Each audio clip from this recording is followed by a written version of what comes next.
Start करते हैं आज 20 के दांत में। पहला क्वेश्चन है, नलिन विलोचन शर्मा पटना विश्वविद्यालय के हिंदी विभाग के अध्यक्ष कब बने थे? Option number D. Option number D.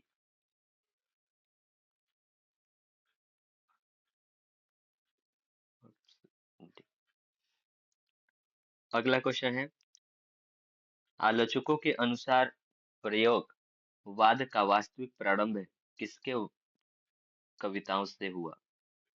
कौन से व्यक्ति थे जिनका स्टार्ट हुआ था? Option number A. Option number A, Nalin Vilochan Sharma. ठीक है। नलिन विलोचन शर्मा की कहानियों में किसके तत्व समग्रता से उभर कर आई है? समग्रता से उभर कर आई है मतलब किसके सामने हमने प्रकट किया, यानी कि इनकी कहानियों से हमें कौन सी चीज का विकास होते हुए दिखा, कौन से तत्व का विकास होते हुए दिखा? तो मानव वैज्ञानिकता का विकास होते हुए दिखा। विष के दांत कहानी किस वर्ग के अंतर विरोधियों को उजागर करती है? ऑप्शन नंबर बी, यानी कि मध्य वर्गों को ये क्या करती है? उजागर करने का कार्य करती है। खोखा खोखी किस भाषा का शब्द है? खोखा खोखी का अर्थ खोखा खोखी का अर्थ होता है बच्चा और बच्ची, और इसका ऑप्शन क्या होता है? बंगला में, यानी कि बंगला भाषा में इसको क्या बोला जाता है? बच्चा और बच्ची। ठीक है। सेन साहब की कितनी लड़कियां थी? सेन साहब की टोटल लड़कियां 5 थी। ठीक है। Option number C. सोफर का शाब्दिक अर्थ क्या होता है? सोफर का शाब्दिक अर्थ क्या होता है? तो सोफर का शाब्दिक अर्थ ड्राइवर होता है। सोफर का शाब्दिक अर्थ ड्राइवर होता है। ऐसे ही लड़के आगे चलकर गुंडे चोर डाकू बनते हैं, यह पंक्ति किस पात्र ने कही थी? यानी कि इस ये जो पंक्ति है, सेन साहब ने गिरधर को सुनाया था जब उसके पुत्र ने सोफर पे हाथ उठाया था, तभी उसको बोला गया था। किसके द्वारा? तो सेन साहब के द्वारा बोला गया था। नलिन विलोचन शर्मा की मृत्यु कब हुई थी? नलिन विलोचन शर्मा की मृत्यु कब हो रही है? बता सकते हैं? ऑप्शन नंबर ए, 12 सितंबर 1961। 1961 में इनकी मृत्यु हो गई थी। मदन अक्सर किसके हाथों से पिटाई खाता था? यानी कि मक्सन जो मदन था वो पिटता था किसके हाथों से? तो अपने पिता के हाथों से। उसके पिता उसको बहुत पिटा करते थे। विष के दांत शीर्षक कहानी के कहानीकार कौन है? यानी कि विष के दांत को किसने लिखा है? तो इसको इसको लिखा गया है नलिन विलोचन शर्मा के तहत। गिरधारी लाल कौन है? गिरधर लाल होना चाहिए, गिरधारी नहीं। यहाँ पे गिरधारी लाल नहीं होना चाहिए, यहाँ पे गिरधर लाल होना चाहिए था। यहाँ पे आपका गिरधर लाल होगा, ये री नहीं होगा। ठीक है, ये वाला नहीं होना चाहिए। तो ये थे मदन के पिता, गिरधर लाल मदन के पिता थे। खोखा का क्या नाम था? यानी कि खोखा जो था उसका नाम क्या था? उसका नाम खोखा का, यानी कि सेन साहब के पुत्र का नाम कासू था। ठीक है। सेन साहब अपने पुत्र को, यानी कि खोखा को बनाना चाहते थे। वो क्या बनाना चाहते थे अपने बेटे को? वो बिजनेसमैन और इंजीनियर दोनों बनाना चाहते थे। बोलते थे कि या तो इंजीनियर बनेगा या तो बिजनेसमैन बनेगा।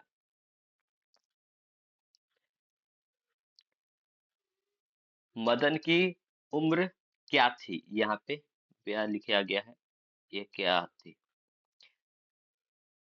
मदन की उम्र क्या थी? तो लगभग इसकी उम्र 5 से 6 वर्ष थी। 5 से 6 वर्ष का वो था। कासू मदन के साथ किस खेल में शामिल होना चाहता था?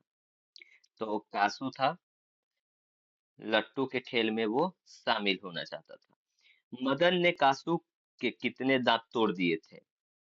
तो मदन ने लट्टू के खेल में जब वो नहीं माना था, तो उन दोनों में युद्ध हो गई थी और मदन ने उसके दांत तोड़ दिए थे। वो भी 2 दांत तोड़ दिए थे। गिरधर लाल किसकी फैक्ट्री में किरानी था? तो सेन साहब की फैक्ट्री में वह किरानी का कार्य करता था। सेन साहब किसके व्यंगों से ऐंठकर रह गए? ऐंठकर रहने का अर्थ होता है किससे वो परेशान होकर के, यानी कि किसको देख करके वो जलन महसूस करने देते थे। ठीक है। जब पत्रकार महोदय ने उनको बताया था कि अब वो अपने पुत्र के बारे में व्यक्त कर रहे थे, तो वह अंदर ही अंदर जलन महसूस कर रहे थे और उन्हीं चीज को बोला जा रहा है यहाँ पे ऐठन। ठीक है। तो पत्रकार महोदय जब बोल रहे थे तो उनके व्यंगों यानी कि उनकी बातों को, किसी के ऊपर जब ताना मारा जाता है ना, तो उसी प्रकार को व्यंग बोला जा रहा है, यानी कि किसी के ऊपर कुछ कही गई बातें।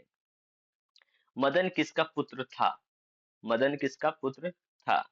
तो गिरधर लाल का था। गिरधर लाल का, ऑप्शन नंबर बी। विष के दांत की विद्या क्या है?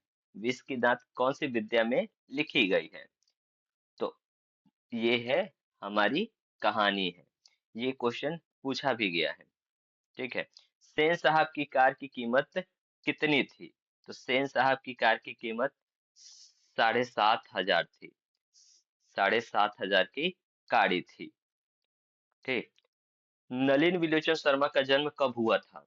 नलिन विलोचन शर्मा का जन्म कब हुआ था? Option number B. 18 फरवरी 1916 ईस्वी को इनका जन्म हुआ था। नलिन विलोचन शर्मा का जन्म कहाँ हुआ था? तो नलिन विलोचन शर्मा का जन्म बदरघाट पटना में हुआ था। बदरघाट पटना में हुआ था। मोटर कार को किससे खतरा हो सकता था? मोटर कार जो थी वो किससे खतरा हो सकता था? कासू, क्योंकि यह इ- इसके लिए सेन साहब की कोई भी नियम नहीं थे, केवल यह बेटियों पे लागू करता था। सेन साहब की आंखों का तारा है। सेन साहब की कौन सा आंखों का तारा है? तो खोखा। सीमा, रजनी, आलो, शेफाली, आरती, यह पांचों बहन किसकी थी? यह पांचों जो लड़कियां हैं किसकी बहन थी? तो ये खोखा की बहन थी, यानी कि कासू की बहन थी। मैं तो खोखा को इंजीनियर बनाने जा रहा हूँ, यह कथन किसने कहा था? यानी कि अपने बेटे को बनाने के लिए सेन साहब ने यह व्यंग कहा किया था। किसके ऊपर किया था? तो यह पत्रकार महोदय के सामने किया था। या बोल सकते हैं कि वह जितने भी उसके उनके मित्र थे, उन्हीं के ऊपर इन्होंने किया था। मदन के लिए क्या खाना मामूली बात थी? यानी कि क्या उसको मिलता था रेगुलर उसको, यानी कि मार मिलती थी उसके पिता के द्वारा। खोखा के दांत किसने तोड़े थे? तो खोखा के दांत किसने तोड़े थे? मदन ने। मदन ने। खोखा के दांत मदन ने तोड़े थे। ठीक है। आज का यहीं पे इसको इसको समाप्त कर देंगे, इस वाले चैप्टर को। ठीक है। और अगला जो चैप्टर है फिर से कल आएगा, तो उसको भी रिकॉर्ड किया जाएगा, फिर से डालेंगे।